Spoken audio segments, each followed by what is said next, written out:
প্রথম দেখায় যে কারো মনে হতে পারে মালিক তার গরুগুলোকে বাগানে বেঁধে রেখেছেন। চিত্রটি দেখে এমন মনে হলেও বাস্তবটা ভিন্ন।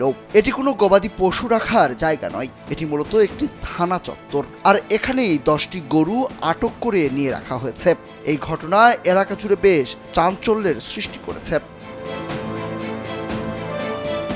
থানায় নেই কোনো অভিযোগ, তবুও গভীর রাতে গরুর মালিকের বাড়িতে অভিযান চালায় পুলিশ। পরিবারের লোকজন জানান, গরুর ব্যবসা তাদের বহু পুরনো ব্যবসা। তারা সাধারণত বিভিন্ন হাটবাজার ও গৃহস্থ বাড়ি থেকে গরু কিনে বিভিন্ন অনুষ্ঠান ও হোটেলে মাংস সরবরাহ করেন। আবার গরুর লালন পালনও করেন, যে কারণে তাদের খামারে সবসময়ই 10 থেকে 12টি গরু থাকে। Introducing High Class by Akij Port. আর এতগুলো গরু দেখেই উদ্দেশ্যমূলকভাবে তা তুলে নিয়ে যায় পুলিশ।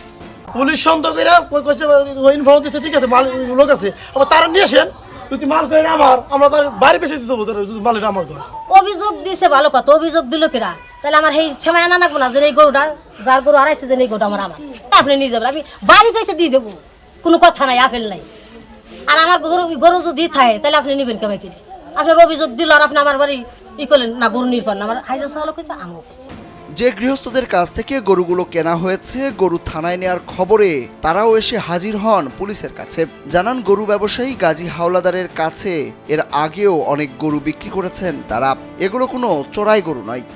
গরু বাকি দিছি আমি, কুরবানি দিয়ে 7,75,000 টাকা বাকি দিছিলাম। আমার 7.5 লক্ষ টাকা বাকি ছিল। উনি তো ওনার ছেলে চুন্নু আমার বাড়ি যে টাকা 7.5 লক্ষ টাকা দিয়েছে।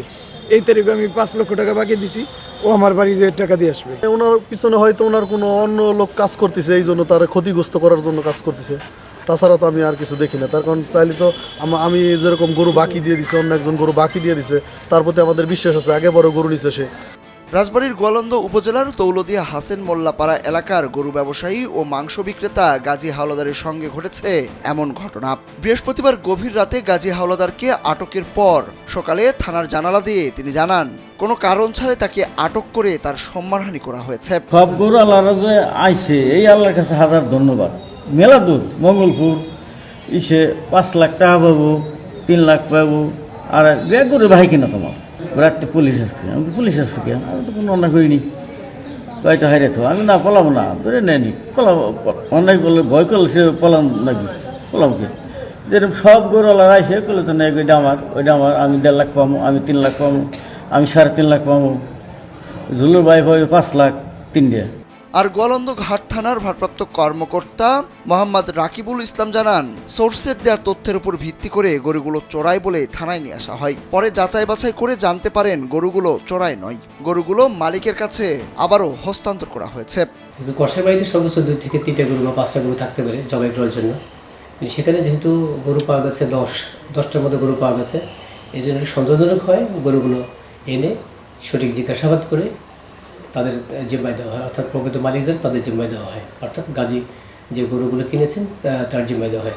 ভুক্তভোগী পরিবার জানায়, পুলিশ ভুল তথ্যের ভিত্তিতে মধ্যরাতে তাদের বাড়ির পাকা দেয়াল টপকে ভিতরে প্রবেশ করে গাজী হাওলাদারকে আটক করে এবং দিনের বেলায় তাদের 10টি গরু থানায় নিয়ে যায়। যাদের কাছ থেকে গরুগুলো কেনা হয়েছে তারা সাক্ষ্য দিলেও প্রথমে ছাড়তে রাজি হয়নি পুলিশ। সুরুজ আহমেদ, কালবেলা।